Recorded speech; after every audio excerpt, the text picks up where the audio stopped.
I think when you're not fulfilled, I think it's because there's a potential in you, but the environment that you're in is not cultivating that potential, or at worst, it's capping your potential in some way. So what I was looking at was a career. I was looking ahead towards a career on an upper ladder that was leaning up against the wrong wall effectively. So it didn't matter how fast I climbed. I knew when I got to the top of that ladder, I was going to be an empty, hollow, man. And also I was not going to be the person I want to be. I think we all know deep down the person we want to be, at least abstract and conceptually. I was like, this is not the kind of guy I want to be. Like, it's just not. So I'm going to have to be slightly different. And so I didn't like that prospect. I didn't like, I wasn't reaching my potential. And that ultimately, my balance was all off. Like my work-life balance was all off. Yeah, man, I think pretty much every area of my life was down, other than money. That was it. Which just goes to show, like, it really doesn't matter. So anyway, I meet this guy called Alex Eastman, and he talks me through a particular methodology, and it helped me uncover sort of like my own values, and then set some kind of vision for my life, some kind of target for my life. And it was just at a time that I was at a crossroads. I was like, I need to leave, but I have no idea where I want to go. I have all the confidence that I want to leave where I am. I have no confidence in where to go next and what to do next. And I think that's super common. I really don't think I'm the only one there. I don't think I'm alone there. And especially after a chaos. Like, hey. And Indy, by the way, Al is the oracle. With some more context for you. Okay? Yeah, fine, I'll take it. And so, that really lit a fire under me and really helped me get way more confidence in, okay, these are the things that are most important to me. This is the target that ultimately I'm aiming for. Now let me look at some careers or some options, or assess the opportunities coming my way against this criteria. And that was a game changer for me. Wow.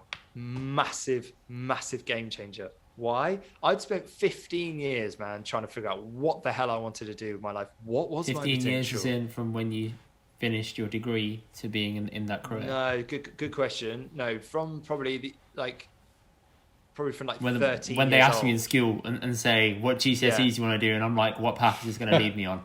Yeah, Yes. I get it. Yeah. Yes. I had that Yeah, same thought. Yeah, definitely. Yeah, it's crazy, isn't it? And I'm obsessed with it. Like, I had so many conversations with my parents about what I wanted to do. And I read so many like self-development books by the time I was like 18, trying to figure out what the hell I actually wanted to do. Really? The worst thing is, whenever a teacher says to you, they say, the choices you make today with picking your GCSEs are going to mold you for the rest of your life. And I'm like, why are you putting pressure on me, bro? Right? You're not helping. Thank you so much, teacher. Thank you. Oh, man.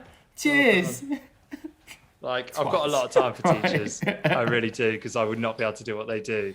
But that's a pretty dumb thing pressure to put on a child. It really is, especially a 13-year-old. They're like, I just like maths, right? Yeah. If you're What are you lucky. going to do that? What are you going to do that? You can draw some triangles, are you? Maths, mate, yeah. You're going to draw some triangles. You some Pythagoras, are you, mate? How's that going to help you buy letters? Wow. Interesting fact here, Dino. Indy liked colouring. Indy liked colouring at school. I What did didn't he like study at colouring. university? You loved it, Colouring? boy. I didn't like No, colouring. what did he You know what's study at mad, yeah? university? I'm a horrible artist. I did geography and business management. Geography. That's what you did, geography. It's all about colouring. That's it. Yeah, it's all about. You know what? I'm not gonna lie to Clouds, you. innit? Uni for me was a 3-year piss up. I have no regrets. I loved it. Right, and I scraped a 2-1. And people who worked their ass off and got a 2-1, and I chilled, and still got it. Shows that I had a great time. You got I won the embroiled. game. He got embroiled in an MLM scheme, a famous MLM scheme, Oh Dino, wow! Yeah, I did. which was fronted by Bob Proctor. This guy's famous, man. Is it Bob Proctor? Bob Proctor was like the name in the no face. way. I thought it was BK Barreto, but yeah. No, but above him was Bob. What was the guy? What was it? The drink? Vimo. Vimo. Was it Vimo? Vima. Look it up. Good shit, Indy. right? The good shit. Yeah. Good shit. That's I good got shit. bored and all that. The good shit. Still believes in it. Still believes in it. Yeah. Yeah, he's Still like, believes I've in it. got it. Fuck yeah. Just gonna pull the endorsement. No, I'm kidding. I haven't got it here. Right. So okay, right. So for 15 years, you kind of just realised, like, yeah, this is exactly what I want to do. Yeah. Right. Well, look, I mean, it just gave me more confidence in the next step, right? Because I had none. And so it helped me understand where to go next. So I then had the opportunity to become general manager for a cancer charity. And I looked again at my vision. I looked at, which is all about solving or getting to the root causes of our most prolific challenges. And I was like, well, that's a prolific challenge. Yeah. And the charity was, run by Alex Eastman, but it's also a very new age in its thinking, right? Like we were coming from the prevention angle. We believe the best cure is prevention. So it's right up my street. And when I got into that space, I was like, I'm exactly where I should be. And what's fascinating is that in 2 years' time, I was like, I'm now not where I should be. So I don't think alignment, I really do believe that alignment is a progressive thing. It's a continuation. It's something that we continually move towards. But wow, if you look at the difference between how I felt like as the general manager of this cancer charity compared to this like Mr. European director slick guy, I was like, oh mate, night and day in terms of my happiness, night and day, which is beautiful for my wife, for the people around me, for my friends, and for me, of course, in my own inner experience. So anyway, whilst I was doing that, to answer your original question, man, this is a long answer to your original question, but I was coaching it on the side. The reason why is because I went to a workshop and we did this like live event. And I started like furiously writing notes about this particular exercise that was happening right in front of me, like talking through someone's life, like their highs and their lows, and like, what can we pick out in terms of what they might value. And I was just like, this is awesome. And I'm sitting there just like writing pages full of notes, man. Like my page is like on fire. And so I riff about it. And then at the end, about 4 or 5 people came up to our house like, so can Dino be my coach? And I wasn't even a coach there, right? I was just a spectator. Wow.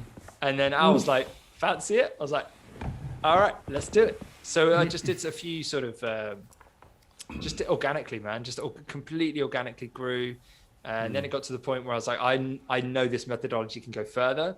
So I then moved out of the general manager space. And then I just took some time off to do deep research in developing the methodology way further. It was like, it's almost like, when you find like a rock in the floor and it's like just a slight glisten and you're like, let me just go in there, and like you realize you start dusting it off and you're like, uh-oh, I found something good here. So I just tried to do some of that dusting. So anyway, so I did some time deep research like at Cambridge. I've just like kicked off, I'm coming towards the end of my master's in psychology. Like I'm really trying to dive into like the bits and bytes that make up our identity and what the current theories are around identity. Jazz there talking about being naked is obviously like Cooley's looking glass. He describes it as that looking glass or the 5 masks. So there's so many theories out there around our identity, and I wanted to build this methodology on solid psychological ground. So yeah, man. So I did loads of research, and then I just threw myself into the field, and I was like, all right, let's get out there and start sharing this methodology, because I know it works in the smallest part. Imagine like the whole thing, like how powerful that's going to be.